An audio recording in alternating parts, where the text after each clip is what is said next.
চলতি বছরে কুড়িগ্রামে বন্যায় ব্যাপক ক্ষতিগ্রস্ত হয়েছে কাঁচা পাকা সড়ক, ব্রিজ ও কালভার্টের। বন্যার পানি নেমে যাওয়ায় প্রায় ১.৫ মাস অতিবাহিত হলেও ক্ষতিগ্রস্ত সড়ক সংস্কারের উদ্যোগ নেওয়া হয়নি।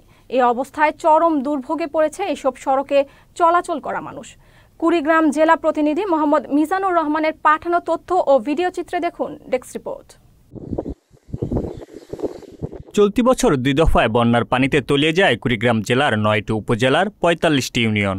পানি নেমে যাওয়ার পর ভেসে ওঠে কাঁচা পাকা সড়ক, ব্রিজ, কালভার্টের ক্ষতচিহ্ন।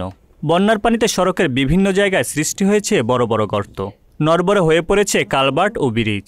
এতে চরম বিপাকে পড়েছেন সড়কগুলোতে চলাচল করা মানুষ। ভাঙা সড়কে চলতে গিয়ে নষ্ট হচ্ছে যানবাহনের যন্ত্রাংশ। ৫০,০০০ ৬০,০০০ লোক এই রাস্তা দিয়ে যাওয়া আসা করে, কেউ যেতে পারে না, আসতে পারে না, উগি নিয়ে যেতে পারে না, নাদাই মানুষ যেতে পারে না। এই রাস্তায় এখন গাড়ি ঘোড়া বিশেষ প্রয়োজন। কুড়িগ্রাম একটা রুগী নিয়ে যাওয়ার না, প্রতিদিনে হলে গাড়ি নষ্ট হয়। কোনো পাস নাই, গাড়ি কাটার কোনো জায়গা নাই, ব্রিজ নাই, রাস্তা নাই, ঘাট নাই, ভাই চলাফেরাটা খুব অবস্থা আমাদের খারাপ। বন্যার পানি নেমে যাওয়ার পর ১.৫ মাস অতিবাহিত হয়েছে। ক্ষতিগ্রস্ত সড়ক, ব্রিজ ও কালভার্ট সংস্কারের জন্য নেওয়া হয়নি কোনো উদ্যোগ। কেবল আশার বাণী শুনিয়ে যাচ্ছে এলজিআইডি বিভাগ।